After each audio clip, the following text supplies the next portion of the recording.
play? Oh, now you're recording. Hello, everybody, and welcome to Kick Conflict to the Curb. Are you ready to hear from two very solid human resource generalists who are going to tell us some of the stresses they experience and the great things in their career? Well, I sure hope so. I am. I'm Joyce Weiss, the host of Kick Conflict to the Curb. And hello, Candice Rice and Lauren Melton. Welcome to the show. Hello. Hi, thanks for having us, Joyce. Are We're you excited kidding? to be here. Good. Well, all three of us are. That's awesome. Yeah. So let's start with Candice. I have a short bio for each. Candice Rice is a human resources generalist at Shadler and Yesco Distribution, an electrical distributor with 24 locations in Pennsylvania and New York. She has 5 years of successful experience in recruiting, workman's compensation, employee benefits, and employee engagement. I have to take a breath. That's a lot. Candice specializes in human resource workplace safety, training. She's a strong believer in the power of diversity and inclusion in the workplace. She enjoys wheel throwing pottery. Hopefully we can get into that. Exercising and enjoying great food. Candice received a Bachelor's of Science in Psychology with a minor in Human Resource Management from York College of Pennsylvania. And then, lucky us, we have two. Lauren Melton is also a Human Resources Generalist at Shadler Yesco Distribution. Lauren has 4 years of successful experience. Okay, say it all. Recruiting, employment leave, employee benefits, employee engagement, and training. She's a strong advocate for employee development. Lauren enjoys spending time with her dog in the great outdoors. She received a Bachelor's of Science in Human Resource Management from Murray State University, located in Murray, Kentucky. Well, hello again. And let's start with good news. My viewers love good news because we always talk about conflict. So let's talk about the good stuff first. What's going well in your jobs? Wait, you want me to go first? Okay.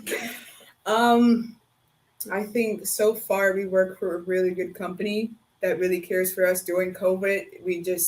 They stepped in. We didn't let go of anybody. So that was just one good positive. We're always looking to train people. We have training requirements for every department. So we're always looking to better ourselves and better our customers and have a good time. Oh, that's awesome. And Lauren, do you want to add anything, or I can go to the next? Sure. Okay. I mean, she covered, the high points there for sure. One of the sayings that we have here is work hard, go home happy. And that's definitely something that they uphold here, which is great. They definitely value having a home life and realize that you have a life outside of work. So they're really great about that here also. So yeah, it's a great place to be. Wow, well, to everybody is good. They're going to send in their resumes after hearing this. I want to work there. Yes. Oh, good. Okay. Well, you never know who's going to be watching this. So what stresses or challenges do you experience? Not necessarily in your company, but as an HR generalists, what are some of your challenges or stresses? Let's see. Well, I know, of course, some of the stresses and difficulties we're having currently now is definitely with recruiting, trying to find applicants coming in right now. Of course, I know anybody in HR, anybody recruiting period, of course, understands the stressor right now. And just, with the stresses and stressors of the world that are going on, just trying to help navigate those and being able to work with employees so that everybody can kind of see different points of views and how we're going to push forward in the future with all the changes that are coming our way. Oh, absolutely. Absolutely. She pretty much summed it up. Well, that's fine. Trust me. I know I'm going to hear from both of you. So that's good. A tag team approach here. Yes. So what complaints, and I'm going to mention a whole bunch of them because I've interviewed many people in your field, and I asked them the same thing, and some of them want to talk about each one of these challenges, on some only one. So micromanagers, gossip, poor leadership, toxic environment, too much drama. Talk to me about any of this, because I've heard from many HR professionals that some of them are definitely part of their life. So I will say that, sorry, I'm looking at your question again, so I make sure I don't miss anything out. Sure. So I think that's going to be in any workplace that you go into. I think the biggest maybe for us is the gossip, and just because we're human and everyone wants to talk about something. So, so that's probably the biggest thing we have. We really don't have an issue with really like micromanagers a lot. Managers here usually trust their staffs to do their jobs. So, we don't really have that issue, but I would say probably the biggest one would be gossip. Okay. And Lauren, did you want to add anything to this, either to the gossip piece, like a few, not examples or details, so then we could go right into the next one, is how do you deal with it? So tell us a little bit about when you talk about gossip, what goes on. So I feel like it's a good thing. We have a lot of employees who have been here for years. I mean, we have employees who've been here for 40 years, plus, around that time. So a lot of them have developed a lot of great relationships, which is great. And we, encourage that. But I also feel like that encourages gossip at times because, you have that familiarity and you feel like you have that friend at work and you kind of want to spread things around to, I guess you could say. So I definitely feel like that's part of the issue, you could say, not a huge issue, but I do think that's where it stems from.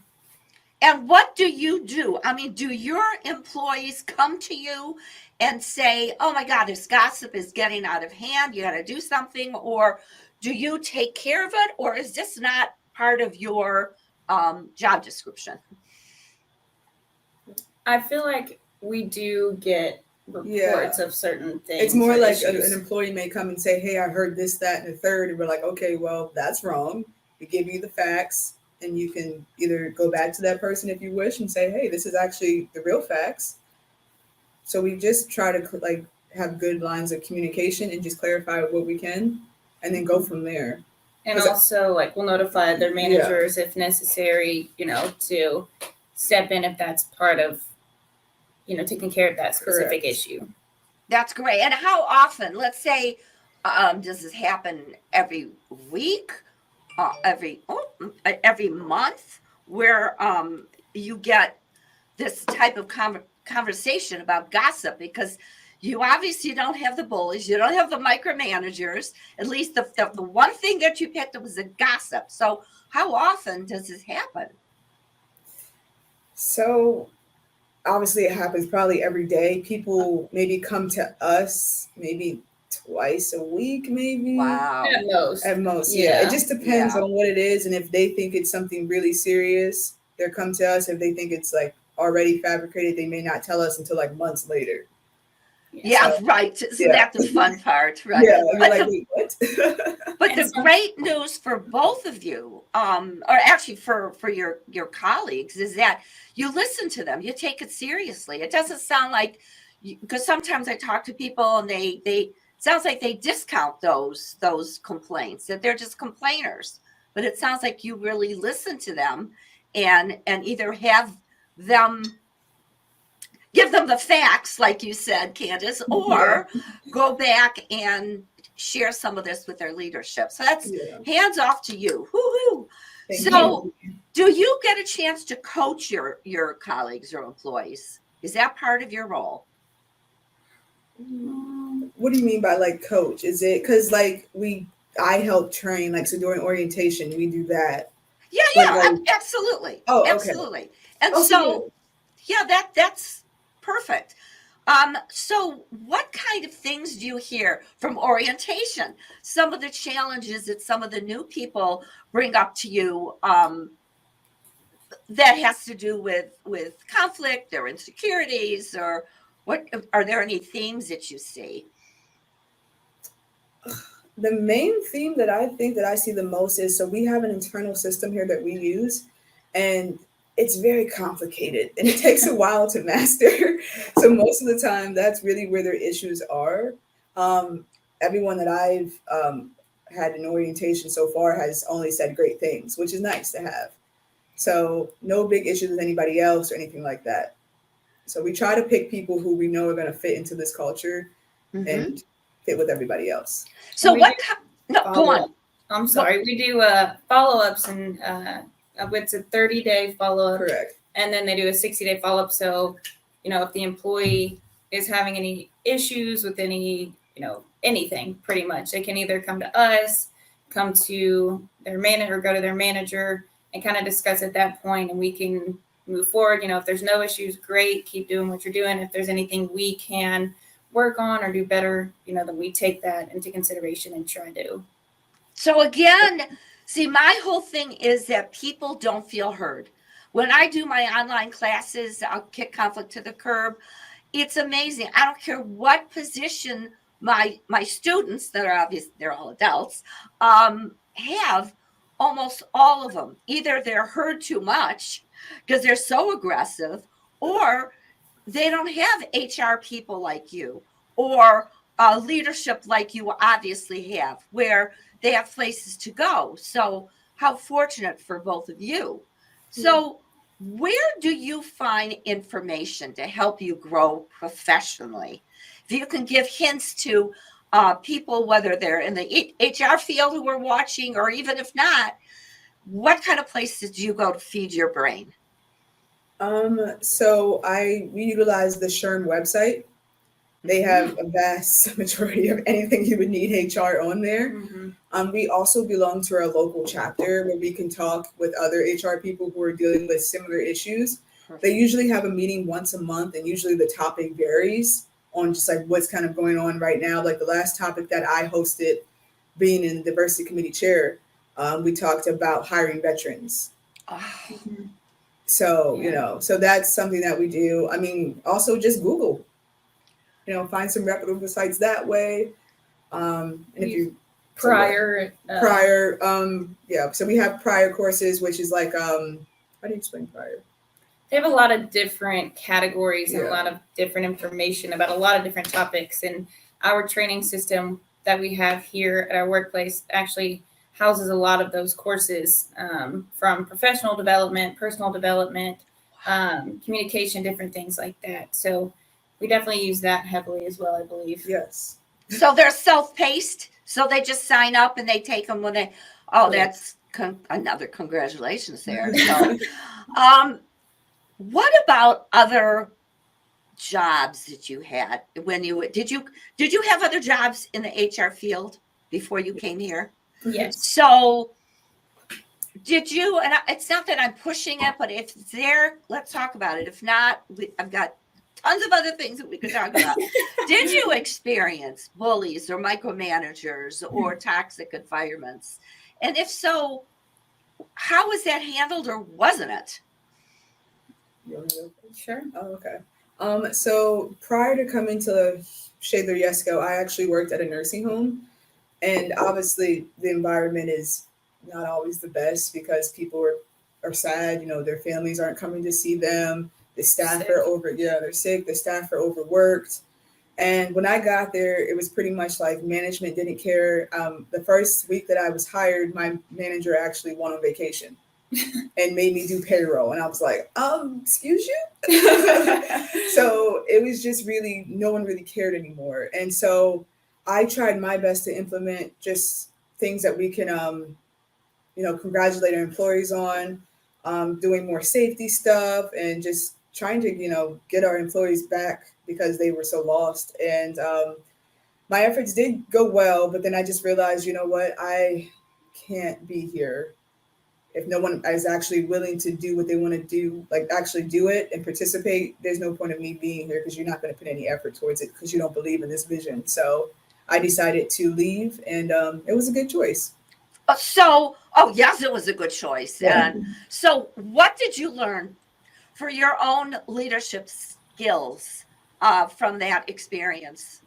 I would say one that having buy-in is important just because maybe I believe that we should do this. Everyone else's beliefs aren't the same and their goals are different as well. I also learned that people really like me and I'm a likable person. So It's true. It's true. But that's awesome. Well, your smile tells it all. Look, I mean, for those of you watching, we connected on LinkedIn. This is how this whole thing happened. All I did, instead of, Candice and Lauren both, thank you so much for connecting. So this is a little how-to for those of you that want to know how to market. So all I did is, hey, I have a show and I'm always looking for really interesting human resource professionals, and they both jumped, and here we are. Yes. So that's how it is. That I could tell that this was going to be good. So you learned a lot, and mainly you left, and you said it was better. Awesome. Yes. And what about Lauren? Do you have any experience with any of these micromanagers, gossip, drama, bullies from other places? So, kind of similar to Candice, I previously worked for a healthcare company in my previous position. And it was my first HR position. It was kind of similar situation. You got there and they kind of just threw you to the wolves, and you're like, I have no idea what I'm doing, so I'm just going to kind of pick up and run with it. But definitely, I feel like, and also in that type of environment, the healthcare environment, it is a very political industry. So you do deal with a lot of different personalities, a lot of different perspectives. And when you have so many people that are trying to kind of not control the situation, but push the company in a certain direction, there's just a lot of headbutting and trying to figure out how to navigate all of that. And so it was a very, very different industry and situation there for me also. I actually obviously left there as well, but that was due to me moving. I'm from Tennessee, and I moved here a little over 2 years ago now. So, but yeah, it coming from that makes me really appreciate where I am at now. So was there a learning point for you? Wow, did I learn? Or mainly it's the appreciation of from one toxic environment to where you are now? Definitely understanding, just honestly for me, just dealing with different personalities and different people. Because, that's one thing that is huge in HR is, of course, not everybody thinks the same. We don't come from different backgrounds. So just figuring out how to deal with and navigate those different personalities for sure. That's great. And so now we're going to change focus. So let's say you came to Michigan and we were going to meet either for a glass of wine or a cup of coffee. What questions would you have for a conflict resolution coach for me? Sure. I would say outside the workplace, how to deal with conflict resolution with your family members, because I feel like that is such a big thing. And even with myself and my family, we sometimes need someone up in here because I don't know. So how would you deal with conflict in your family without making a rift and people end up not talking to each other for years? I love that, especially with Thanksgiving. It depends when this gets posted and people are watching this later, whether we meet face to face or Zoom or we don't meet, there's always going to be something. So that's a great question. So I know this is just going to be very general. It's like I'm a coach generalist. That I treat conflict at home or work the same place.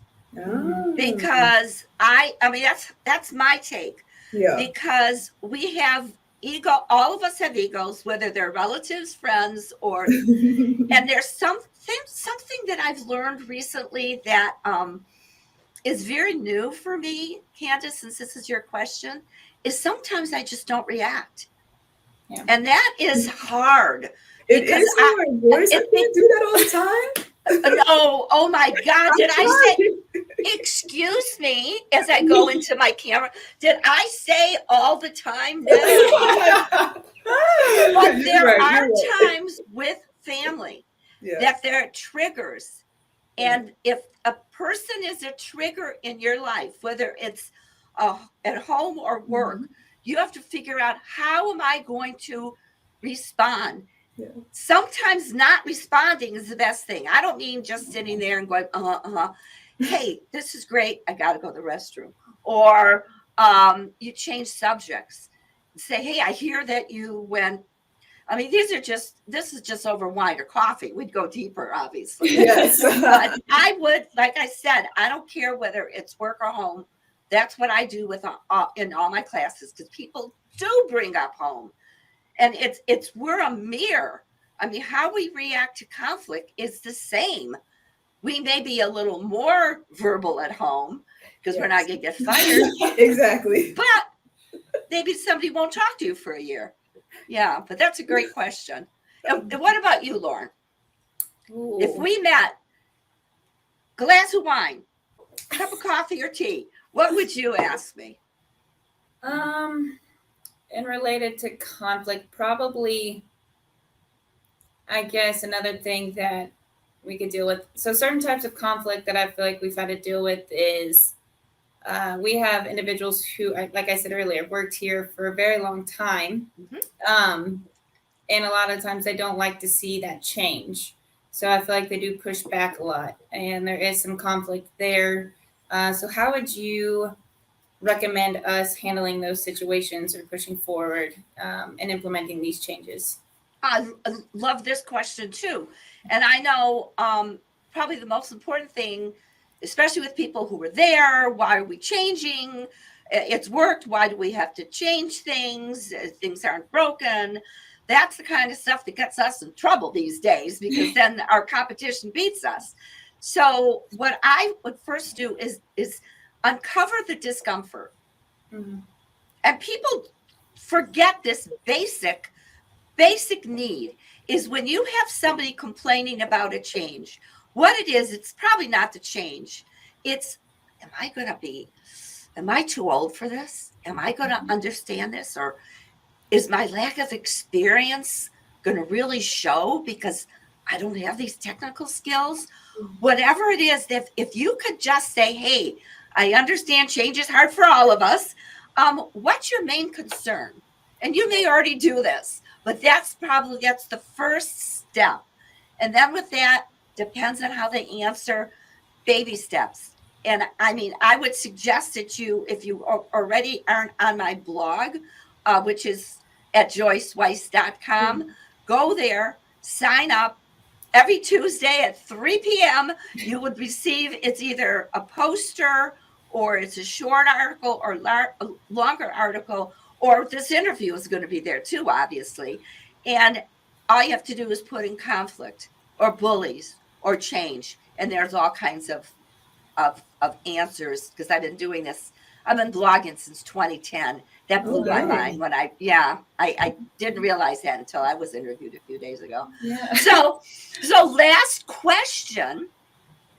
I've loved this interview. I could go on and on with you. Is what topics would you like me to address? Because I do a video every week and put it on my YouTube channel. So what topics would you love to learn about conflict or communication? Maybe how to speak with your boss when you have a conflict. Yes. Or how to speak to a close coworker that you have a conflict with. Great. Or even what to do when you do have a conflict, and how do you do that internally before you even step out and talk to somebody. Internally, what does Candice say to herself? Am I going to open up my mouth or not? Yeah, exactly. Right. Okay, I love these. They will be done. They will be done. I'll be checking, Joyce. Oh, and I know you will. So when I say it, now we're being recorded, so for sure. You gave me great ideas. What about you, Lauren? Anything different besides hers? I think what she said was great. I think her ideas are spot on. Right? Yeah. Pretty much what I was thinking as well. That's great. Well, I am going to put something on the ticker tape that if people who are watching, and you also, if you go to, not this moment, but you can, who am I to tell you? It's just shame on me, micromanaging, Candice. So if you go to Kick Conflict to the Curb, you will find an assessment, and it's a complimentary. And what's so cool is you could even send your colleagues direct reports who you feel are having problems with bullies or gossip or emerging leaders, because I've been working with a lot of emerging leaders lately who just need to hone in on their communication skills for only a few sessions.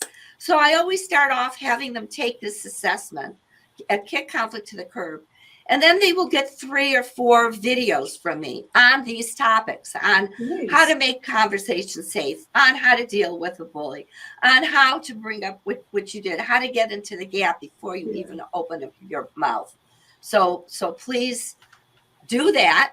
And then if people need to contact me, all you do is go to Joyce at joyceweiss.com. And of course, I will be very happy and answer any questions, but this is your show. So you'll go back up on the tickers.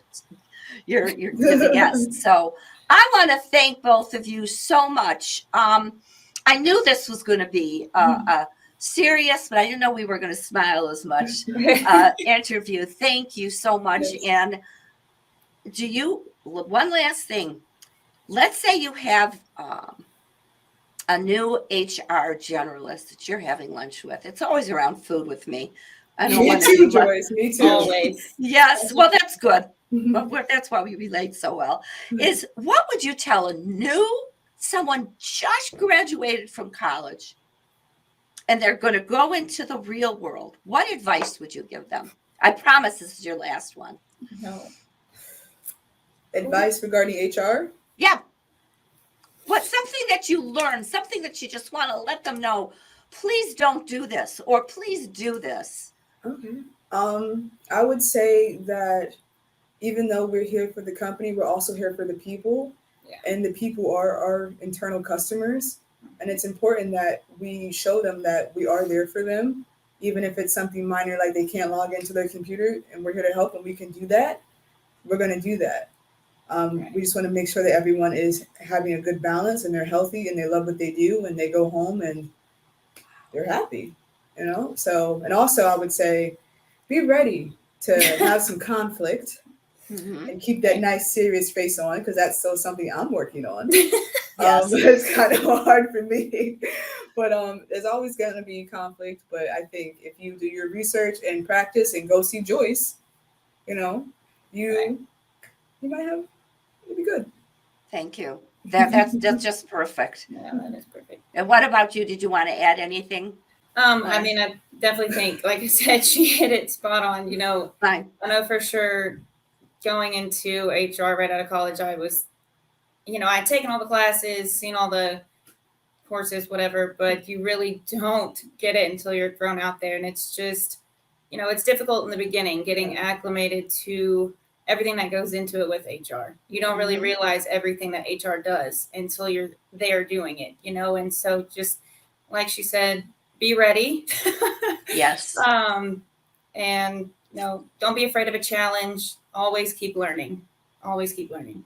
Oh God, the two of you, I wish I could clone you for the rest of the world. This is great. People say that too about us. Thank two you. of you are very good. Thank you. Working. You could see that. There's no power struggles there.